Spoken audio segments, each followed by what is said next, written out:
जय श्री राम भक्तजनों, आप सभी का स्वागत है श्री रामचरितमानस कथा के वार्षिक पाठ के 294 दिन की कथा में। श्री रामचरितमानस के वार्षिक पाठ में हम प्रतिदिन 3 दोहे और मंगलवार के दिन 6 दोहे पढ़ते हैं, जिससे हमारी संपूर्ण रामायण एक वर्ष से पहले 11 महीने में पूर्ण हो जाती है। श्री रामचरितमानस श्री तुलसीदास जी द्वारा रचित हिंदी अवधी भाषा में लिखा हुआ ग्रंथ है, जिसे कोई भी व्यक्ति आसानी से पढ़ सकता है। इसको पढ़ने के लिए संस्कृत के ज्ञान का होना आवश्यक नहीं है, क्योंकि बहुत से भक्तजन व्यक्ति हमारे धार्मिक ग्रंथों का केवल इसलिए पाठ नहीं कर पाते कि वे संस्कृत भाषा में लिखे हुए हैं।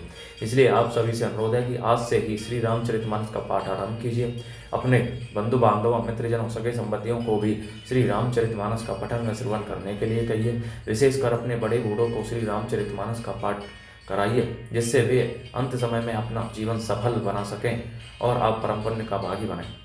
श्री रामचरितमानस का पाठ करने से हम अपने दैनिक सामाजिक जीवन में आने वाली कठिनाइयों को आसानी से पार करते हुए अपने जीवन को सफल बना सकते हैं। श्री रामचरितमानस का पाठ करने से पूर्व हम शिव शंकर भोलेनाथ व पार्वती माता को प्रणाम व आह्वान करते हैं कि वे भी हमारी श्री रामचरितमानस में सम्मिलित हों और हमें अपना आशीर्वाद प्रदान करें। तत्पश्चात सभी गुरुजनों, सभी देव देवताओं को प्रणाम व आह्वान करते हैं कि वे भी हमारी श्री रामचरितमानस में सम्मिलित हों। तो शुरू करते हैं आज की कथा।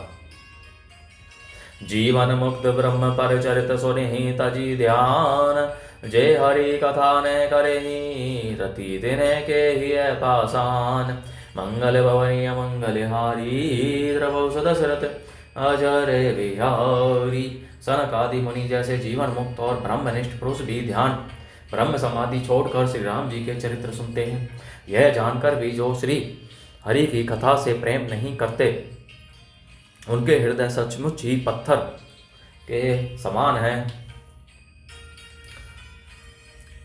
एक बार रघुनाथ बुलाए, गुरु द्विजपुरवासी सब आए। बैठे गुरु मुनि अरु ध्वज सज्जन, बोले वचन भगत भवभंजन। एक बार श्री रघुनाथ जी के बुलाए हुए गुरु वशिष्ठ जी, ब्राह्मण और अन्य सब नगर निवासी सभा में आए। जब गुरु मुनि, ब्राह्मण तथा अन्य सब सज्जन यथा योग्य बैठ गए, तब भक्तों के जन्म मरण को मिटाने वाले श्री राम जी वचन बोले। सुनहूं सकल पुरजन मर्म बानी, करऊं कहूं ने कछु ममता और आनी। नहीं अनीति नहीं कछु प्रभुताई, सुनहूं करहु जो तुम्हें सुहाई। हे समस्त नगर निवासियों, मेरी बात सुनिए। यह बात मैं हृदय में कुछ ममता लाकर नहीं कहता हूँ, न अनीति की बात कहता हूँ और न इसमें कुछ प्रभुता ही है। इसलिए संकोच और भय छोड़कर ध्यान देकर मेरी बातों को सुन लो, और फिर यदि तुम्हें अच्छी लगे तो उसके अनुसार करो। सोई सेवक प्रिय तम मम सोई, मम अनुशासन माने जोई। जो अनीति कछु भासो भाई, तो मोही बर जहू भय विसिराई। वही मेरा सेवक है और वही प्रियतम है जो मेरी आज्ञा माने। हे भाई, यदि मैं कुछ अनीति की बात कहूँ तो भय बुलाकर बेकट के मुझे रोक देना। बड़े भाग मानुष तनु पावा, सुर दुर्लभ सब ग्रंथिन ने गावा। साधन धाम मोक्ष कर द्वारा, पाई न जेहि परलोक संवारा। बड़े भाग्य से यह मनुष्य शरीर मिला है। सब ग्रंथों ने यही कहा है कि यह शरीर देवताओं को भी दुर्लभ है, कठिनता से मिलता है। यह साधन का धाम और मोक्ष का दरवाजा है। इसे पाकर भी जिसने परलोक ने बना लिया, सो परत्र दुख पावई। सिर धुनि धुनि पचताई, काले ही कर्म ही ईश्वर ही मिथ्या दोष लगाई। मंगल भवनीय मंगल हारी, द्रवौ सदशरथ अजरे बिहारी। वह परलोक में दुख पाता है, सिर पीट पीट कर पछताता है तथा अपना दोष ने समझकर काल पर, कर्म पर और ईश्वर पर मिथ्या दोष लगाता है। एहि तन कर फल विष्य ने भाई, स्वर्गौ स्वल्प अंत दुखदाई। नर तनु पाई विषय मन देहि, पलटि सुधाते सठ विष लेहि। हे भाई, इस शरीर के प्राप्त होने का फल विषय भोग नहीं है। इस जगत के भोगों की बात ही क्या, स्वर्ग का भोग भी बहुत थोड़ा है और अंत में दुख देने वाला है। अतः जो लोग मनुष्य शरीर पाकर विषयों में मन लगा देते हैं, वे मूर्ख अमृत को बदलकर विष ले लेते हैं। ताहि कबहूँ फल कही ने कोई, गुंजाग्रही परस मनी खोई। आकर चारी लक्ष्य 84, जौनी भ्रमद यह शिव जिव अविनाशी। जो पारस मणि को खोकर बदले में घूंची ले लेता है, उसको कभी कोई भला बुद्धिमान नहीं कहता। यह अविनाशी जीव अंडज, श्वेतज, जरायुज और उद्भवज 4 खानों और 84 लाख योनियों में चक्कर लगाता रहता है। फिरत सदा माया कर प्रेरा, काल कर्म स्वभाव गुण घेरा। कबहु के करी करुणा नर देही, देते ईस बिनु हेतु सनेही। माया की प्रेरणा से काल कर्म और स्वभाव और गुण से घिरा हुआ, इनके वश में हुआ सदा यह सदा भटकता रहता है। बिना ही कारण स्नेह करने वाले ईश्वर कभी विरले ही दया करके इसे मनुष्य का शरीर देते हैं। नर तनु भव बारिधि कहूँ वेरो, सन्मुख मरुत अनुग्रह मेरो। करण धार सदगुर दृढ़ नावा, दुर्लभ साज सुलभ करी पावा। यह मनुष्य का शरीर भव सागर से तारने के लिए बेड़ा जहाज है। मेरी कृपा ही अनुकूल वायु है।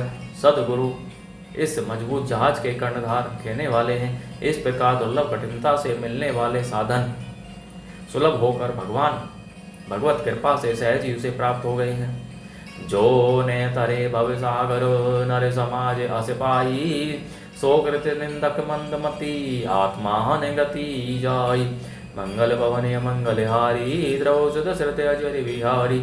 जो मनुष्य ऐसे साधन पाकर भी भव सागर से न तरे, वह कृतज्ञ और मंद बुद्धि है और आत्महत्या करने वालों की गति को प्राप्त होता है। जो पर लोग यहाँ सुख जय हो, सुनी मम वचन हृदय दृढ़ गए हो। सुलभ सुखद मार्ग ये भाई, भक्ति मोरी प्राण श्रुति गाई। यदि परलोक में और यहाँ दोनों जगह सुख चाहते हो तो मेरे वचन सुनकर उन्हें हृदय में दृढ़ता से पकड़ रखो। हे भाई, यह मेरी भक्ति का मार्ग सुलभ और सुखदायक है। पुराणों वेदों ने इसे गाया है। ज्ञान अगम प्रत्यय हो अनेका, साधन कठिन न मनहु कहूँ टेका। करत कष्ट बहु पावै को, भक्ति हीन मोहि प्रिय नहीं सो। ज्ञान अगम दुर्गम है और उसकी प्राप्ति में अनेकों वेदन हैं। उसका साधन कठिन है और उसमें मन के लिए कोई आधार नहीं है। बहुत कष्ट करने पर भी कोई उसे पा भी लेता है तो वह भी भक्ति रहित होने से मुझको प्रिय नहीं होता। भक्ति सुतंत्र सकल सुख खानी, बिनु सतसंग ने पावहि प्राणी। पुण्य पुंज बिनु मिलहि ने संता, सतसंगति संस्कृति करे अंता। भक्ति स्वतंत्र है और सब सुखों की खान है, परंतु संतों के संग के बिना प्राणी इसे नहीं पा सकते और पुण्य समूह के बिना संत नहीं मिलते। सत्संगति ही संस्कृति जन्म मरण के चक्र का अंत करती है। पुण्य एक जग नहीं दूजा, मन क्रम वचन विप्र पद पूजा। सानुकूल ते ही पर मुनि देवा, जो तजी कपटू करई तुझ सेवा। जगत में पुण्य एक ही है, उसके समान दूसरा नहीं। वह है मन कर्म और वचन से ब्राह्मणों के चरणों की पूजा करना। जो कपट का त्याग करके ब्राह्मणों की सेवा करता है, उस पर मुनि और देवता प्रसन्न रहते हैं। और एक गुपूत मत सभी कहूँ करे जोरी, शंकर भजन बिना नर भगति ने पावई मोरी। और भी एक गुप्त मत है, मैं उसे सबसे हाथ जोड़कर कहता हूँ कि मेरी शंकर जी के बिना मनुष्य मेरी भक्ति नहीं पाता। बोलो जय श्री रामचंद्र की जय। इस प्रकार भक्तजनों, आज की कथा का विराम यहीं पर होता है। बोलो जय शिव शंकर भोलेनाथ, जय पार्वती माता की जय। सभी देव देवताओं, सभी गुरुजनों की जय। आप सभी से अनुरोध है कि श्री राम चरितमानस के पाठ को अपने बंधु बांधवों, मित्रजनों, सगे संबंधियों सभी के साथ शेयर कीजिए और उन्हें श्री रामचरितमानस का पाठ करने के लिए कहिए। विशेषकर अपने बड़े बूढ़ों को श्री रामचरितमानस का श्रवण करवाइए, जिससे वे अपने जीवन को सफल बना सकें और आप परम पुण्य का भागी बने। बोलो जय श्री रामचंद्र की जय।